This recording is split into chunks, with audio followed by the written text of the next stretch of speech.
Good evening and welcome to the premiere show of The Leopard Connection. I'm Yvette Underdew-Murph, the host of The Leopard Connection, which is an educational show highlighting the University of La Verne and the diverse links the institution has with its surrounding communities.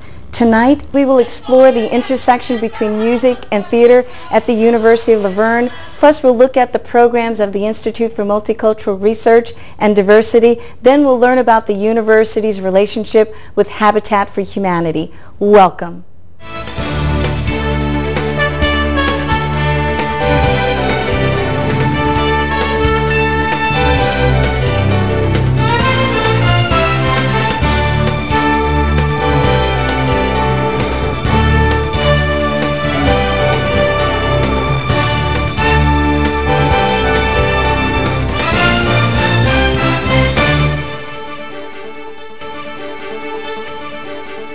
A musical quartet, the cast of a play, a classroom discussion. In all of these groups, creativity and teamwork are essential. The most creative of these collaborative groups are music and theater ensembles. Joining me today to talk about the collaborative efforts between the university's music and theater departments are Scott Fothing, the chair of the music department, and Steve Kent, the director of theater, as well as the director of Institute for Conscious Acting. Welcome to both of you. Thank you. So Scott, why do you think it's so important to connect music and theater? Well, I think as an art form, the two are intertwined. I also think that both music and theater deal with people's basic emotions.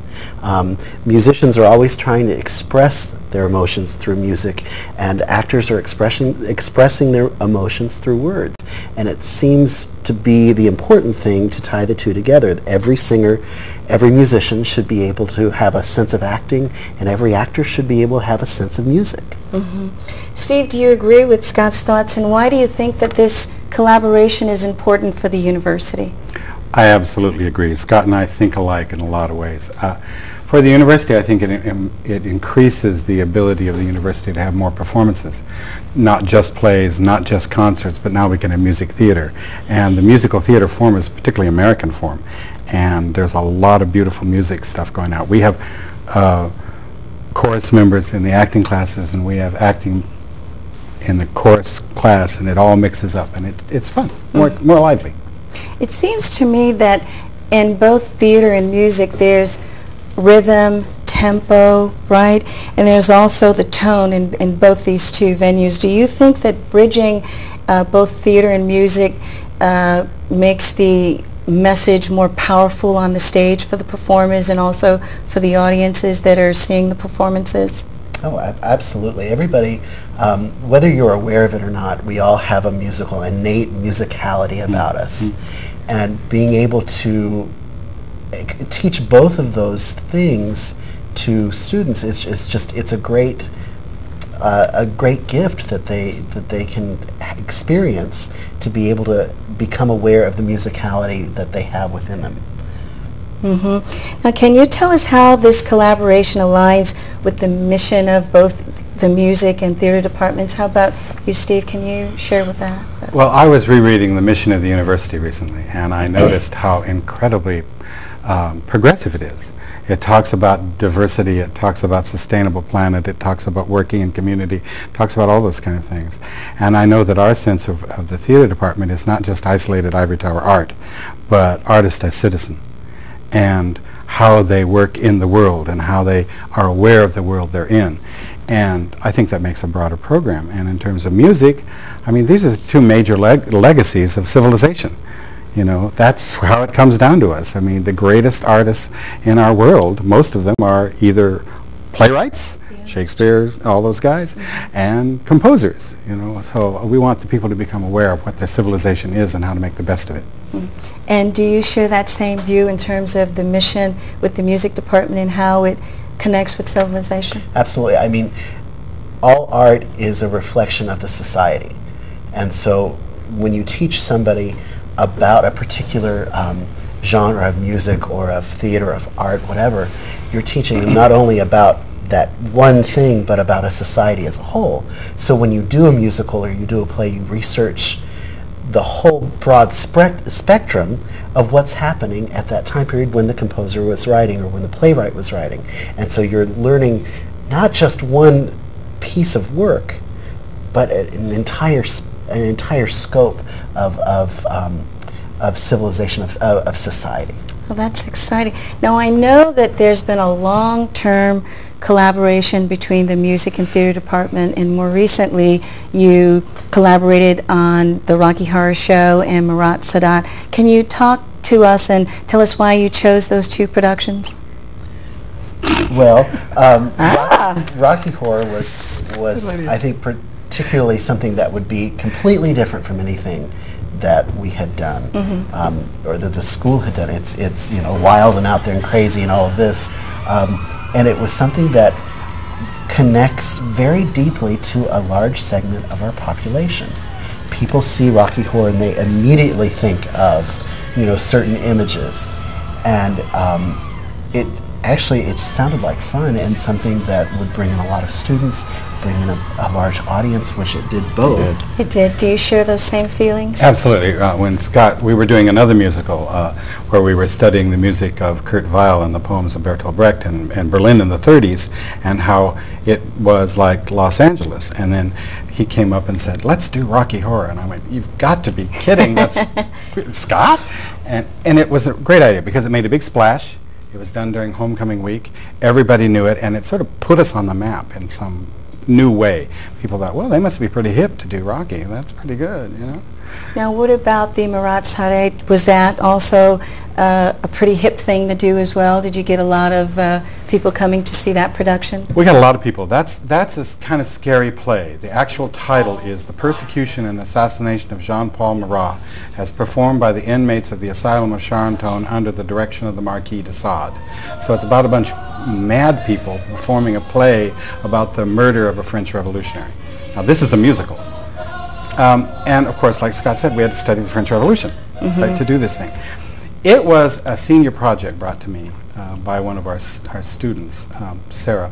And when she first brought it, I thought, I don't know, yes, let's do this, because it has a wonderful score, and it was a real challenge. It's a heavy piece. It's not goofy music. I mean, the music is kind of goofy in a strange way, but it's a dramatic piece about very heavy issues, and supposedly written by the Marquis de Sade, which is pretty heavy, you know. Very, very.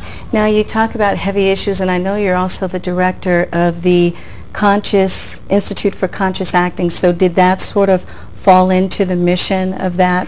Oh yeah, I call what I do conscious acting because I was trained in the real theater world. I mean, I wasn't an academic in that sense.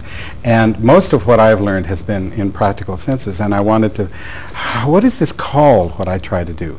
So I began to call it conscious acting a few years ago. And what that means is it's conscious in terms of the actor, the performer being aware of what they're doing, how to use their instrument, how to use their body, what's going on, how they can best manipulate an audience and work with the dynamics of a room and their fellow actors. But it also means conscious in terms of the world they're in. Politically conscious, spiritually conscious, you know, all of those things. So that's what I called it. Scott, do you have anything to add regarding that? Well, you know, the greatest thing that we have right now is that our students are getting to work with a whole spectrum of ideas. And since they've started working with Steve and with David Flauten and with Jane DeBell, their awareness of their emotions and this idea of consciousness has become so important to them that they're so aware of everything around them, and it not only opens their musicality up and their musicianship, but it opens them up as people. You know, and that's really what theater and music has to be about. It has to be about the evolution of the person. You know, so you know, you can go to any music school, any theater school, and get a degree and go out and try to make a living as that. But I think ULV is a real unique place in the fact that people can come here and be changed and become really aware and developing that kind of sense. Scott and Steve, thank you so much for joining us on the premiere show of The Leopard Connection, and we'd love to have you back again. Folks, there's music and theater right in your community. A calendar of upcoming events is posted on both the theater and music department web pages at www.ulv.edu/music and for theater/THART. Up next, we'll explore the impact of the James Irvine Foundation on the Institute for Multicultural Research and Campus Diversity, so don't go away. Welcome back to the Leopard Connection. The University of La Verne is steadfast in its commitment to campus diversity. This is an exciting time for the university because the institution has been awarded its third consecutive grant from the James Irvine Foundation. Joining me today to talk about the James Irvine Foundation grant and campus diversity initiatives are Leticia Ariano, Associate Professor of Psychology, and Keisha Bentley, Cross-Cultural Programs Director. Welcome to both of you. Thank you. Leticia and Keisha, I know since 1996 the university has had an ongoing relationship with the James Irvine Foundation.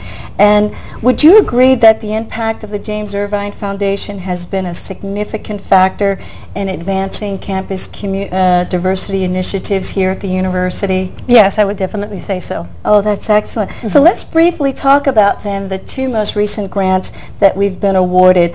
What was the award amount of the second grant and what was its purpose? Well, the award amount was $625,000, and the purpose was to create an environment that was supportive for African American students to increase the probability of them being academically successful. Now, what were the key initiatives of this particular grant? There were 4 different initiatives. They each focus on different areas. The first one was recruitment and retention of African American students, and so that really focused on providing research and then using those research findings to create special programs. The second was creating campus community partnerships with the African American churches in the local community. The third was creating transforming our curriculum, and so it was a course transformation grant, and the fourth was diversifying our faculty. Now that's a lot of key initiatives, and so Keisha, would the Multicultural Institute for Research and Campus Diversity, what type of role did they play in advancing those key initiatives? Well, for me, I was involved with the first 2 initiatives. It's particularly the African American retention and recruitment side. I worked together with admissions, and we brought in different programs like the Young Black Scholars, which is affiliated with 100 Black Men, and we brought them on campus, and we'd have different activities for them, overnight stays. Also, we developed programs like the Sister Circle, which is an organization for our young Black women on campus, and created new programs like the Black Graduation Celebration. Yeah, I've been to that. And it's great, and it was also the impetus for the Latino Graduation Celebration, and this year we'll be adding an Asian American Pacific Islander Graduation Celebration. So there's been some very long-lasting effects from that, not just with the African American community, but also has branched out to other communities on campus as well. And what communities are those? The surrounding, as far as our ethnic populations, and then also with the churches. We created a summer academy where we had our own La Verne students. They had to go through an extensive application process and review process to become mentors for kids at local churches in the Ontario, Pomona, and La Verne area. And they worked the entire summer with the kids. They received scholarships, and it was just really exciting. They look forward to it. And we've also developed the Masters Academy, which is more so in LA, where we work with churches in Los Angeles to work with older children. Well, Leticia, isn't that incredible how this particular grant just stretched just beyond the University of La Verne and its surrounding community? It's gone as far out into the greater Los Angeles area. What do you think brings that sort of success to this type of initiative? I think there are key factors. I think one of the things in terms of the research that we conducted was our findings. And so though our findings were somewhat disturbing because we found that the experiences of our African American students were different. And so at times there was a hostile environment for them. And so looking at supports and barriers and being able to have that dialogue that needed to take place to validate their experience. I'd also say the course transformation initiative, in which we had over 30 faculty transfer transform their courses so that they were much more culturally sensitive to their students. So there was a lot of positive feedback, not only from faculty but also from students. And I would also say the Summer Academy, allowing our African American students to be mentors and leaders and role models in their communities, I think was great, and will have a long-lasting effect as well. That's excellent. Now I know that we can't touch every aspect of this third grant, but can you just tell us what the award amount is and what is the purpose of this third grant? Well, that award amount was $400,000, and we just received those monies this past June. And so the goal of that is called the Campus Diversity Initiative, and the goal of that was to create an infrastructure in which our diversity initiatives are all the way across the institution and not solely in terms of one institution alone or one department. And part of that was also using data to become data-driven in terms of evaluating our efforts. So that's different. Now, how does the Multicultural Institute fit into this particular grant? Will you be able to do more programming and offer more services to students? Well, with the new grant, it's not so much program-driven. What happens with the Irvine Foundation is that they expect at the end of each grant that the institution take on the responsibilities that were brought on by the initial grants. So it's up to the institution to carry on, and so far, so good. These programs have continued. Now, Leticia, I was curious to know that what are some of the key successes of the previous grant that can sort of be carried over to the specific goals of this new grant? You talked about curriculum in the other grant, and I noticed that it appears in this grant as well. Yes, there are 4 dimensions with this grant. The first is access, and that's looking at, okay, who has access to the university, but also who has access to programs or services that are going to allow our students to be academically successful and graduate. The second is retention. It's not enough for students to remain here on campus, but to graduate. The third is curriculum, as we talked about earlier, and also campus climate. Now, she talked about campus climate. Keisha, how or what initiatives are you doing to make students feel welcomed here on campus? A lot of it has to do with our ethnic celebrations and acknowledgement of different events that are going on, including Women's Heritage Month, Black History Month, Latino Heritage Month, and then also, as I spoke before, the graduation celebrations, where you can really acknowledge the paths that people took and the sacrifices that families have to take in order to send their students to college. Because I know many of these students are first-generation college-bound students, huh? Exactly, and that was how we started our relationship with the James Irvine Foundation, is with our First Generation Student Success Program, and that's also continued to this day, where we do have an active program and students participating. Now, that's great. Now, Leticia, what is your hope for the future in regards to addressing issues of diversity, both here at La Verne and also, you know, in the surrounding communities, or just in general? I think my hope for the future is for all students to have the opportunity to enter college, to graduate, and to forge a path for their family members and other persons in the community. And I guess overall just to have educational equity. When you say educational equity, in terms of having access to scholarships and all the way across the board. Now, so Keisha, I guess I'll pose the same question. What are your expectations for those students who have actually participated in the programs at the Institute?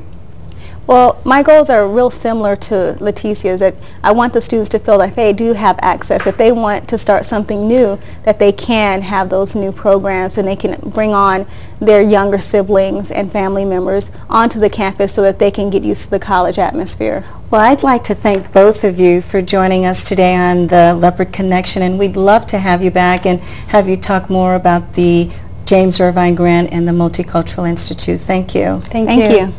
To learn more about the recent James Irvine Foundation grant awarded to the University of La Verne and programs and services offered at the Institute for Multicultural Research and Campus Diversity, visit their webpage at www.ulv.edu/multicultural.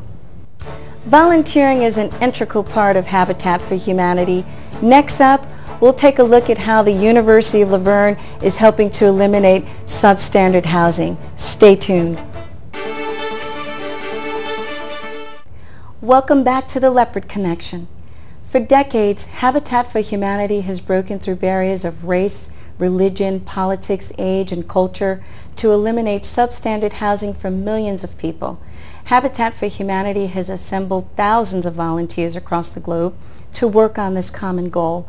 Joining me today to talk about the partnership between the University of La Verne and the Pomona Valley Habitat for Humanity are Cindy Torres, Executive Director of the Pomona Valley Habitat for Humanity and also a University of La Verne graduate, and Roger Recupio, a senior at the University of La Verne, and Donna Bentley, librarian and associate professor. Welcome to all of you. Thank you. Thank you. So Cindy, what is the mission of the Pomona Valley Habitat for Humanity? Our mission, Yvette, locally is to partner with those in our community to help bring more awareness of the need for affordable housing, especially here in Southern California, and to eliminate poverty housing, to partner with low-income families to help them realize the joy of homeownership.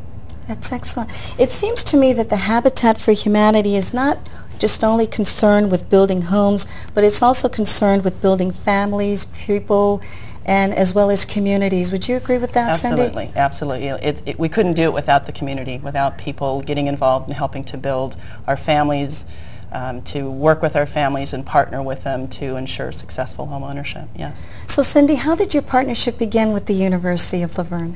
Well, I've been with Habitat Pomona Valley since May of 2002, and I know that there's a history of students coming out independently to help build our homes, but in January of 2003, I was asked to speak to the homelessness and hunger class and present Habitat to them, and it started formally with that class. I see, and was that your class, Donna, that she spoke at? That was the Core 305 class that I co-taught with Cass Armstrong. And we had a number of students in that class who took a January interterm class in service learning who participated in a build on a home here in La Verne. Really? And so this community service learning course, is that a required course for all students? That's a required course for undergraduate students here at the university, and it helps fulfill the mission of the university. And one of the mission statements, one part of the university's mission statement talks about being that one of the goals of an educated person is to give back to the community. Now, how does the Habitat for Humanity fit into that actual goal? It's been a great partnership because Habitat needs students and other people to work on their homes, but also it gives the students a chance to learn about poverty and homelessness in California at the same time that they're working on the build of the home. Now, Cindy, how has this relationship helped you with your mission right here in this community to eliminate substandard housing for low income people here in the University of La Verne, you know? The relationship with the students in Yes. terms of the class, yeah, I think it's amazing that students are interested in the subject of poverty housing. And so with every student that comes out and works on our job site or helps out on a committee, I think it just helps us with more awareness, helping people to understand that there is a need here, that it's one of the most expensive places to live, and those earning low wages could probably never afford decent housing. So the more people that come out, the more students that help us, the more it's going to help us with awareness. I see. And speaking of awareness, Roger, you encountered that awareness when Cindy came in and spoke to your class, and I was wondering, why was it important for you to become involved with Habitat for Humanity? Well, as Donna said, part of the ULV mission statement is community service, and as ULV students, it's important that we give back to our community in any way that we can. I felt that Habitat for Humanity was a good fit for me in using my abilities and learning more about the community that I'm a part of. Now, I would imagine that you established some new friendships during that experience, and I would even think that some of the skills that you acquired are certainly going to be transferable in your future career endeavors. Would you agree with that? Well, I would agree with some of that. I definitely had no experience with building a house before coming to Habitat and their work site here in La Verne, but a lot of the teamwork and the group togetherness and cohesion that was developed with working with other students and with other volunteers in the community is something that I can definitely take with me. It's amazing how with Habitat for Humanity you have seniors and young people working side by side for for a common goal, and I'm sure that that's probably one of the things that you stress in your class, Donna. Right, one of the things that we really talk about is that the students are members of the community and thinking about the community at large that they're a part of. And so this chance for them to work with people across the community is a really good goal for the service learning class, and it helps the students as they learn. That's true. Now, Cindy, I know that you recently celebrated another Habitat for Humanity home, and in what community is that home located? Right, we just finished our 27th home in the city of Chino, and that makes our 9th home with partnering with the city of Chino. Wow, that's exciting. Very exciting. And so how do you celebrate that? Do you shove the dirt and have the groundbreaking that way, or did you do anything special? Traditionally, when we start a project, we hold a groundbreaking, but for Chino, we started something new, and what we did is we laid the foundation, and then we called out the community and the family, and we held our first wall raising. So we had our work crews build the wall, put it in place, and then we lifted the first wall and stabilized it, and then what we did is we invited all of the people attending to leave messages for the family on the frame of the wall. So it was really a nice way to start off that project. That's exciting, and I know that one of the fraternities here at the University of La Verne helped with that home, and they also joined in the festivities Absolutely. as well. Yes, they did. So Donna, why do you think that this type of community service is appealing to our students?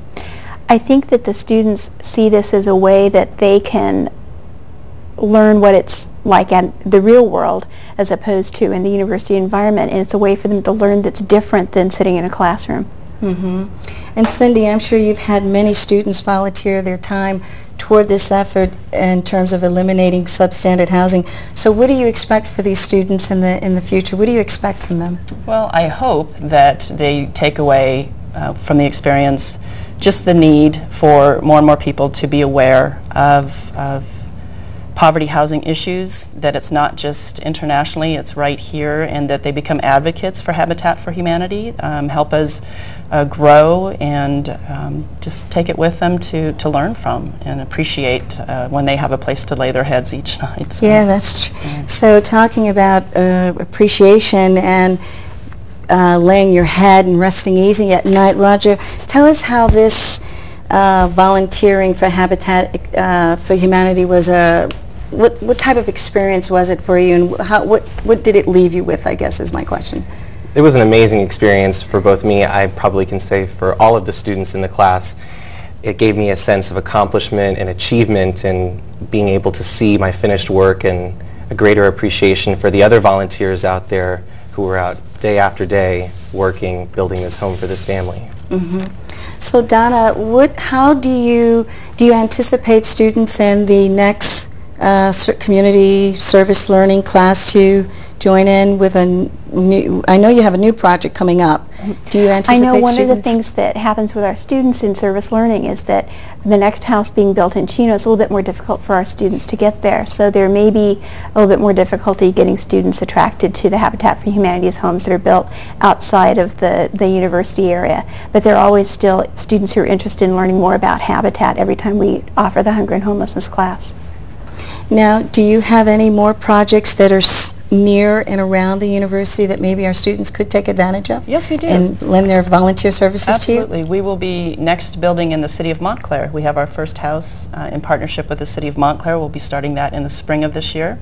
And then we'll follow that with 1 or 2 homes that will be starting in the city of Claremont, and that's real close. So we're hoping we're hoping that works out well and we can get more students out there. So we'll get the gang over there. I would just like to thank all of you, Cindy, Roger, Donna. Thank you so much for joining us today. Thank you. Thank you. Thanks. If you would like to lend a hand and volunteer your time to help eliminate local substandard housing, contact the Pomona Valley Habitat for Humanity. They're located at 2111 Bonita Avenue, La Verne, California, 91750. You can also reach them at 909-596-7098. You can also visit their website at www.pomvalhabitat.org. I'm Yvette Underdew-Murph, and on behalf of the Leopard Connection, thank you for tuning in this evening. Please join us next month, and good night.